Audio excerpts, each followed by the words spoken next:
Dans une Europe plongée dans le chaos à la fin de la Seconde Guerre mondiale, un mystérieux convoi censé transporter les trésors inestimables du Troisième Reich disparut sans laisser de traces dans un réseau de tunnels polonais. Les légendes transmises de bouche à oreille décrivent des piles de lingots d'or, des amas de bijoux précieux et des chefs-d'œuvre uniques de l'art mondial. Tout ce qui avait été pillé par le régime d'Adolf Hitler aurait été, selon les rumeurs, soigneusement scellé dans des caches secrètes profondément enfouies sous des collines boisées. Avant de poursuivre, nous vous prions de liker cette vidéo et de vous abonner à notre chaîne. Merci pour votre soutien, cela compte énormément pour nous. Des décennies plus tard, une découverte sensationnelle a de nouveau secoué l'opinion publique mondiale, ravivant l'espoir presque éteint que le légendaire train d'or ne soit pas un mythe, mais une réalité encore en attente d'être révélée. Cependant, l'aspect le plus intrigant et troublant de cette histoire réside ailleurs. Ce que les forces alliées n'ont pas réussi à trouver dans le Berlin vaincu n'a en réalité jamais disparu. Ces richesses colossales ont été secrètement déplacées avec une hâte incroyable. Elles ont été cachées avec une précision quasi chirurgicale dans des forêts reculées, dans des tunnels spécialement aménagés à cet effet, et dans des coffres-forts souterrains inaccessibles conçus pour ne jamais être découverts. Aujourd'hui, après tant d'années, une piste documentaire à peine perceptible, tel un fil d'Ariane, nous guide à travers les labyrinthes du temps, directement vers ces ombres épaisses du passé, où pourraient encore reposer des richesses non retrouvées. À l'époque où la défaite de l'Allemagne nazie devenait de plus en plus évidente sur tous les fronts, l'entourage proche de Hitler lança dans la panique une vaste opération pour sauver et dissimuler ses actifs. De l'or des œuvres d'art uniques des antiquités et autres biens matériels pillés sans pitié dans toute l'Europe occupée furent rapidement transportés vers des caches inexpugnables préparées à l'avance dans des régions montagneuses difficiles d'accès. Hermann Göring, puissant chef de la Luftwaffe et collectionneur notoire, ordonna personnellement l'évacuation urgente de tableaux inestimables de Raphaël Rembrandt et de centaines de lingots d'or massifs depuis Paris. Pendant ce temps, Walter Funk, président de la Reichsbank, supervisait scrupuleusement l'envoi de sommes colossales en devises saisies dans les territoires occupés. Des documents d'archives officielles attestent de l'expédition d'au moins 1 000 tonnes de lingots d'or depuis le coffre de la Reichsbank à Berlin, ce qui en équivalent moderne représente une somme largement supérieure à un demi-milliard de dollars. L'Obergruppenführer SS Otto Vector supervisait personnellement les complexes opérations logistiques d'évacuation des richesses depuis Vienne, où des caisses marquées sobrement Einsatz Reinhardt, l'opération de pillage systématique et d'extermination de la population juive, contenaient des bijoux cyniquement arrachés à des milliers de prisonniers torturés dans les ghettos polonais. Les principaux itinéraires d'évacuation de ces trésors menaient vers l'est en direction des montagnes des Sudètes, dont les paysages rudes et les forêts denses offraient des conditions naturelles idéales pour dissimuler des cargaisons aussi importantes et dangereuses. En janvier 1946, les troupes soviétiques se rapprochaient inexorablement de Varsovie. Des ordres urgents émanant des coffres du Reich furent donnés. Toutes les richesses restantes devaient être immédiatement expédiées par des trains militaires bien gardés vers l'intérieur du pays en Bavière et en Silésie. L'un de ces convois mystérieux composé selon les documents de 20 wagons de marchandises transportant une cargaison secrète quitta la gare de Cracovie sous le couvert de la nuit le 18 janvier. 3 jours plus tard, ce train disparut comme un fantôme de tous les horaires et rapports officiels dans la région de Wałbrzych, un important nœud ferroviaire en Basse-Silésie. Plus tard, certains de ces wagons auraient été repérés selon des informations non confirmées sur le territoire de la Tchécoslovaquie, mais leur contenu resta un mystère. En mars 1945, les troupes du génie américain parvinrent à extraire environ 70 tonnes d'or et une immense quantité de pierres précieuses des galeries profondes de la mine de sel de Merkers en Thuringe. Cette découverte incluait des bijoux royaux néerlandais et des dizaines de milliers de pièces d'or. Cependant, le convoi disparu de Wałbrzych ne fut jamais retrouvé, ce qui alimenta des rumeurs persistantes selon lesquelles il transportait les trésors les plus précieux et secrets du Reich. L'approche systématique des Alliés pour retrouver ces richesses était exemplaire. À Merkers, les troupes américaines se guidaient sur les marquages SS et les bordereaux ferroviaires en vérifiant chaque lingot par son numéro de série à l'aide des archives saisies de la Reichsbank.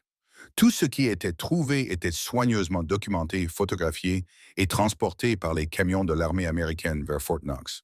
En revanche, pour le train de Wałbrzych, aucune documentation officielle comparable n'existe. Pas de numéro de série, pas de bordereau de transport, pas de traces dans les vastes archives SS. Dans les registres ferroviaires allemands, il n'est mentionné que comme une cargaison militaire générale. Ce vide d'informations a constitué un terrain fertile pour l'émergence et la propagation de légendes sur un train chargé de trésors inestimables, cachés quelque part sous les collines polonaises. Le mystère était encore amplifié par le fait que Wałbrzych se trouve au cœur d'un vaste réseau de tunnels construits pendant la guerre. À cette époque, la gare de la ville voyait défiler un flux incessant de travailleurs déplacés et de gardes SS. Des témoins affirmaient avoir vu en pleine nuit des plateformes ferroviaires lourdement chargées de caisses en bois massives. Cependant, les registres officiels de la gare ne mentionnent que des livraisons routinières de charbon et de munitions. Ainsi, le train disparu est devenu une véritable énigme, enveloppée du chaos des derniers jours du Troisième Reich. La question principale, les nazis ont-ils réellement caché ici leur dernière heure ou s'agit-il de rumeurs nées de l'agonie du régime, reste sans réponse. Des légendes aussi puissantes ne naissent pas de rien, surtout dans des lieux aussi marqués par l'histoire que les monts des Hiboux. Le mythe du train d'or est apparu dans l'après-guerre parmi les rares survivants des camps de concentration nazis et les habitants locaux de la région. Entre 1943 et 1945, les ingénieurs nazis utilisant le travail forcé des prisonniers du camp de concentration de Gross-Rosen réalisèrent un gigantesque projet souterrain sous le nom de code Riese Osfaun géant. Dans le cadre de ce projet, plus de 20 tunnels et complexes souterrains furent creusés dans la roche granitique. Les rares survivants racontèrent plus tard des histoires de portes d'acier hermétiquement scellées et de caches secrètes. Un témoin affirma avoir vu des plateformes lourdement chargées de caisses marquées de l'aigle SS attachées à un train près de la gare de Sobotka, avec l'interdiction stricte de parler de leur contenu. Un autre témoin, l'ingénieur allemand Hans Müller, fit sur son lit de mort une confession sensationnelle. Il affirma avoir personnellement inspecté et préparé une voie ferrée secrète située à environ 7 km de Wałbrzych, conçue pour 20 wagons équipés de rayonnage pour des cargaisons lourdes. Müller se souvenait également avoir entendu les gardes discuter à voix basse d'un transport spécial de valeur. Cependant, malgré le caractère dramatique de ces témoignages, aucune preuve documentaire n'a été trouvée à ce jour pour les confirmer.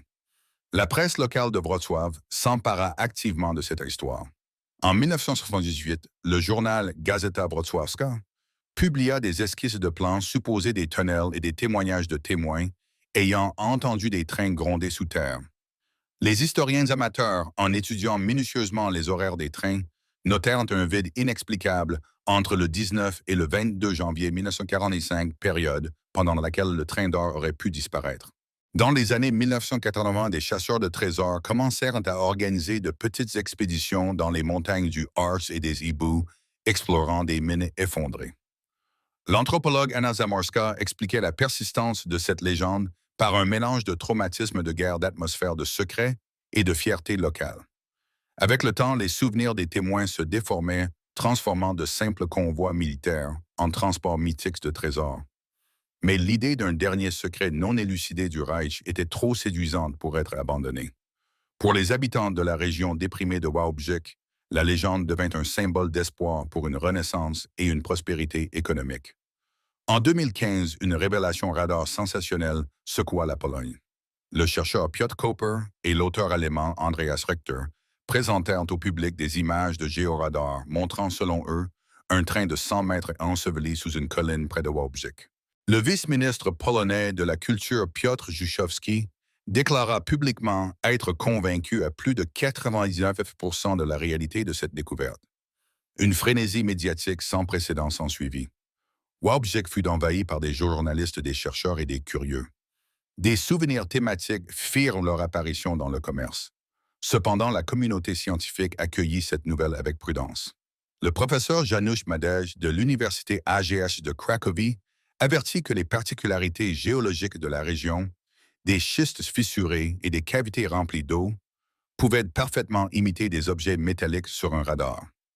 L'Institut géologique national souligna également la forte probabilité de faux positifs dans cette zone.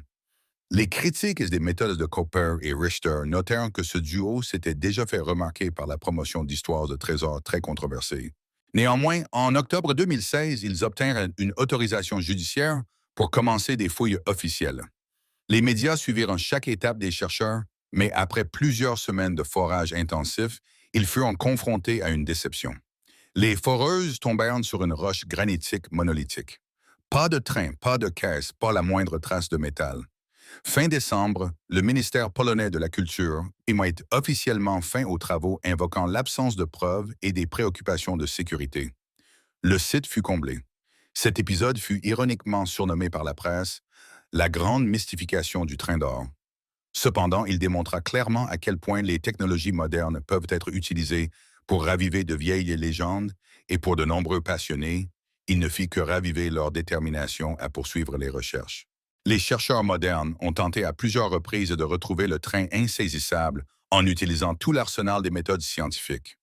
Le balayage géoradar de 2015, comme mentionné, donna des résultats ambigus et finalement non confirmés, car les formations géologiques naturelles peuvent produire des échos similaires à ceux des métaux. L'analyse ultérieure des carottes échantillons de roches, extraits des forages sur le site présumé, ne révéla que des fragments de schiste d'argile et de petits cailloux typiques des mines effondrées. Des débris de poutres en bois de soutien furent également trouvés, mais leur âge déterminé par analyse au carbone 14 était bien antérieur à 1945, ce qui indiquait une utilisation industrielle plutôt qu'un usage militaire secret. L'absence de dépôts ferreux ou de flocons de rouille, qui auraient été inévitables si des rails et des wagons en acier s'étaient trouvés là pendant des décennies, était également significative. L'étude archéologique de la structure même du tunnel n'apporta pas non plus d'optimisme aux partisans de la légende. Un examen minutieux de la maçonnerie en briques et de l'entrée révéla des constructions et matériaux typiques des mines de charbon du 19e siècle, tandis que les piliers en béton armé et autres éléments caractéristiques des installations militaires de la Wehrmacht étaient absents. Les sols irréguliers et les nombreux éboulis à l'intérieur du tunnel s'accordaient également mal avec l'idée de voies ferrées autrefois posées. Parallèlement, un travail minutieux fut mené dans les archives. Historiens et archivistes examinèrent des tonnes de documents ferroviaires de l'époque de la guerre des registres de guerre et des listes de biens SS, mais ne trouvèrent aucune mention d'un train spécial transportant des valeurs passant par la gare de Wałbrzych début 1945. Seules des mentions routinières de transport de charbon, de munitions et de troupes. Cela conduit à une conclusion, soit tous les documents liés au train furent détruits avec une minutie extrême, soit ce train n'a jamais existé. Certains chercheurs, cependant, ne perdent pas espoir et misent sur des technologies de pointe comme la tomographie par muons. Cette méthode basée sur la détection de particules cosmiques pénétrant la Terre, les muons est théoriquement capable de distinguer des matériaux de différentes densités profondément sous terre et pourrait détecter un grand objet métallique. Des études pilotes utilisant cette technologie dans la région des monts des Hiboux ont révélé certaines anomalies inexpliquées, mais la mise en œuvre d'un projet à grande échelle coûteux reste incertaine. Il faut également tenir compte du fait que toute fouille dans les monts des Hiboux est strictement réglementée par la législation polonaise sur la protection du patrimoine culturel et naturel. Les actions illégales entraînent non seulement de lourdes amendes, mais aussi un risque réel d'effondrement des tunnels vétustes et de dommages à l'écosystème. Les experts appellent à la mise en place d'un projet interdisciplinaire complet sous l'égide de l'État, mais un tel projet n'a pas encore été réalisé. À ce jour, l'ensemble des données scientifiques ne confirme pas la légende du train d'or. Cependant, sous les couches de mythes sur l'or légendaire se cache un objet bien réel et tout aussi mystérieux, le gigantesque complexe souterrain Riesa. Ce fut l'un des projets les plus vastes et secrets du Troisième Reich. Entre 1943 et 1945, sous la direction de l'Obergruppenführer SS Hans Kammler, l'organisation de construction militaire TUD et des dizaines de milliers de prisonniers du camp de Gross-Rosen creusèrent 7 immenses complexes souterrains sous le massif des monts des Hiboux et l'ancien château de Xions. L'objectif officiel était de déplacer des usines d'armement stratégiques et des centres de recherche secrets de l'Allemagne nazie dans un lieu à l'abri des bombardiers alliés. Les fragments de plans conservés témoignent de l'ampleur colossale de ces installations souterraines. Certaines chambres atteignaient 30 mètres de haut et étaient assez larges pour accueillir des voies ferrées et des équipements industriels lourds. Cependant, avec l'effondrement rapide du front de l'Est, le rythme de la construction ralentit considérablement et de nombreux tunnels restèrent inachevés. En se repliant, les ingénieurs allemands scellèrent précipitamment les entrées des souterrains avec des blocs de béton et des portes d'acier.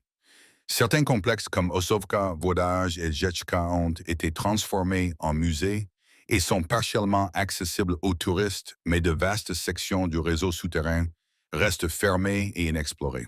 Cela alimente des rumeurs persistantes selon lesquelles des archives nazies des œuvres d'art volées ou même l'or légendaire pourraient y être cachées. Des tentatives d'exploration comme le forage d'une sonde exploratoire par l'ingénieur Andrzej Jarosz dans le tunnel de Wodaz en 2001 n'ont pas donné de résultats sensationnels. Dans les archives du château de Książ-des-Ordres, furent trouvés concernant l'urgence de photographier des documents secrets du Reich pour les envoyer à Berlin, mais les plaques photographiques elles-mêmes n'ont jamais été retrouvées.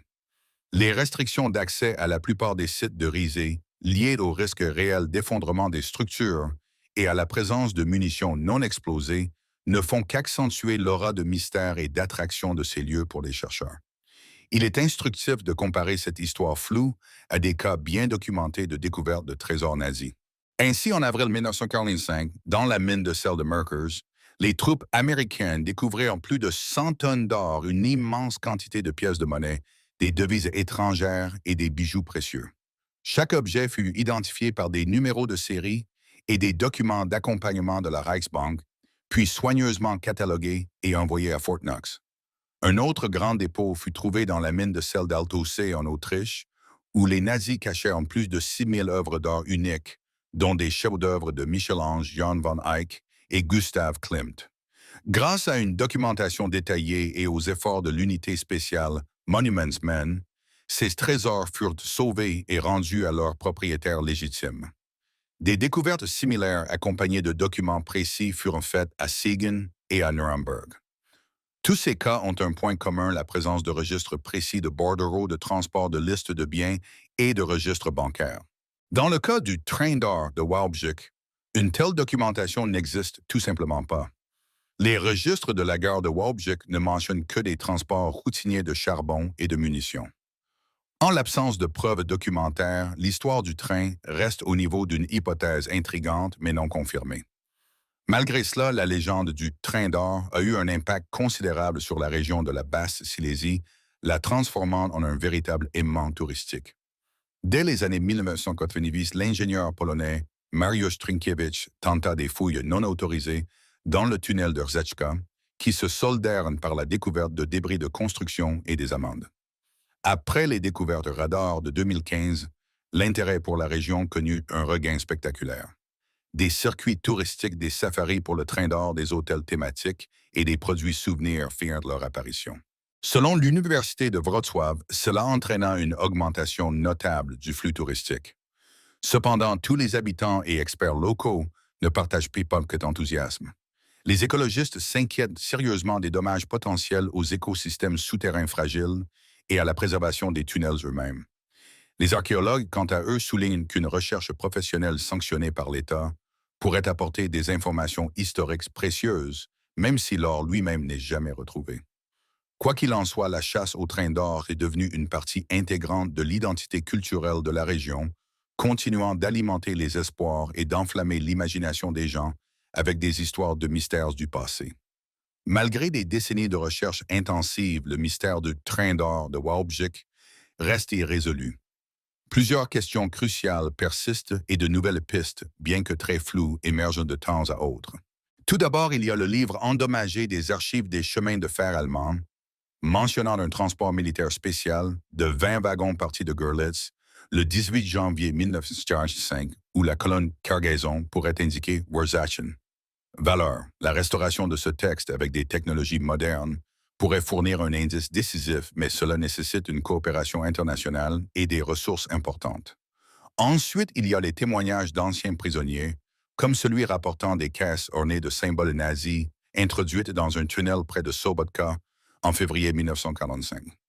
Vérifier la fiabilité de tels souvenirs anciens est extrêmement difficile, mais si plusieurs témoignages indépendants pointaient vers le même lieu ou les mêmes détails, cela pourrait constituer une piste sérieuse. Troisièmement, le paysage unique de la région. Des études radar par satellite menées en 2020 ont révélé des cavités et des anomalies de densité inexpliquées dans les tunnels de Bukovka et Rzechka. Une étude plus précise de ces anomalies par tomographie par muon pourrait clarifier la situation, mais comme mentionné, c'est un projet extrêmement coûteux et complexe.